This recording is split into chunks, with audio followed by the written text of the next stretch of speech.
La siguiente es la presentación del informe de estructura de capital y costo promedio de capital de la empresa Consorcio Norte, la cual tomamos como ejemplo, y adicionalmente las conclusiones del análisis de portafolio de inversión del Grupo 5. Estructura de capital. El Consorcio Norte SAS es una compañía que se encuentra ubicada en Bogotá, la cual se dedica a la construcción de obras civiles.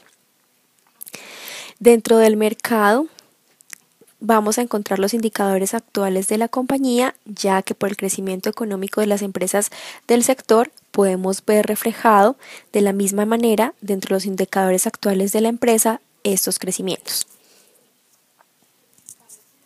La empresa tiene un crecimiento en la utilidad entre el 2002 y 2013 del 13%. La cantidad de acciones de la compañía alterna que logre reducir el costo promedio de capital. Impuestos del 32%. La estructura de capital actual de la empresa. Dentro de la compañía encontramos que la estructura de capital está compuesta por deudas. La ponderación más alta dentro de la participación de las acciones comunes, que son los aportes iniciales que han otorgado sus socios a la compañía, el cual está representado por el 50% del total de la estructura del capital.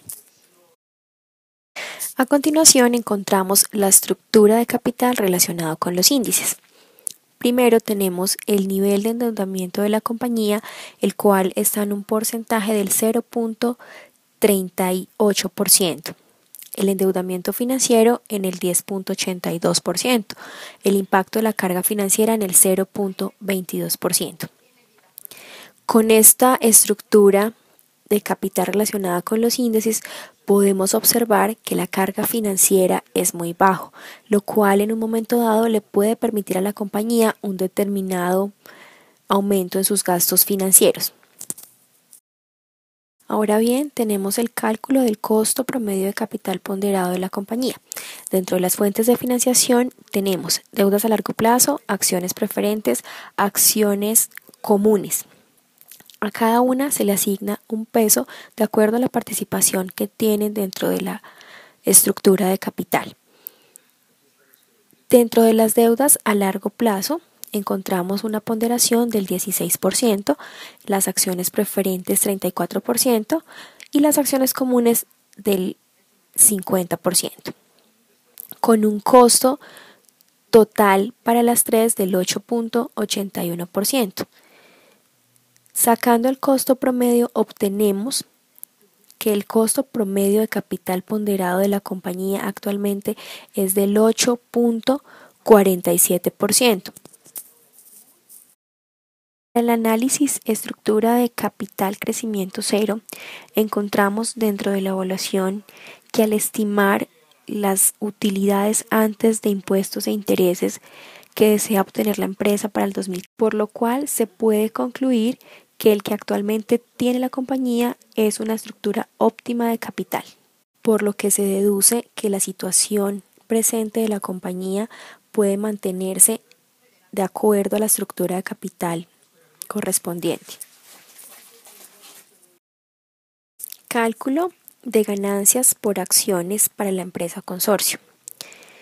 La empresa espera obtener de utilidades antes de intereses e impuestos para el 2014 110 millones de pesos. Se mantienen unas acciones preferentes por 29.979.044, una emisión de acciones comunes por 44.968.565 y un rango de impuestos de 32%. Con las cifras anteriores obtenemos que si la empresa tuviera utilidades antes de intereses e impuestos 74 millones, tendría una ganancia por acción de 0.45 pesos, mientras que para la utilidad esperada de 110 sería de 1 peso por acción. Y en el caso de que éstas se incrementaran a 120 millones de pesos, el gasto por acción sería del 1.15.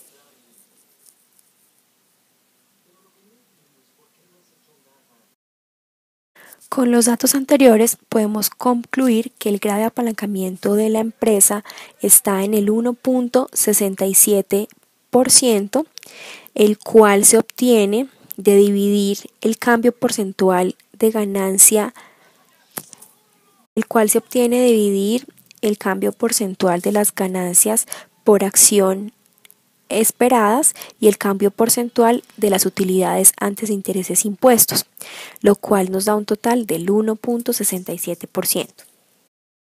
El costo de capital relacionado con el rendimiento de las acciones. Para tener un claro ejemplo de cómo se relaciona este costo con el rendimiento de las acciones, tenemos dos ejemplos en los cuales el índice de endeudamiento es del 0, 10 y 15%.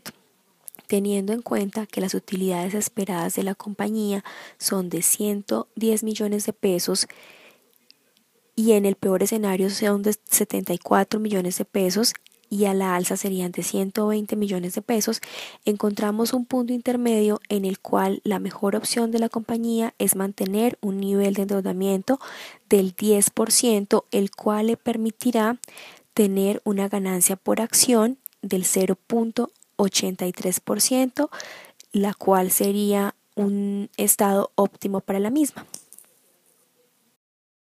El objetivo principal para el portafolio de inversión adquirido en el juego de la bolsa era atraer inversionistas que estuvieran interesados en la negociación del mercado de renta variable, principalmente acciones del sector financiero que cotizan en la bolsa de Nueva York y de Nasdaq. La participación de acciones dentro del portafolio adquirido fue la siguiente.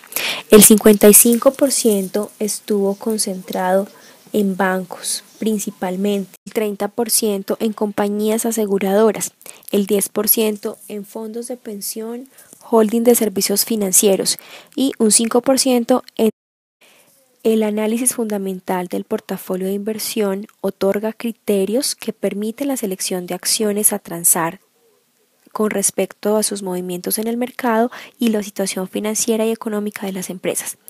Para ello se utilizaron las siguientes herramientas: información económica en general de comportamiento de cada acción, análisis del entorno económico global y local, análisis bottom-up.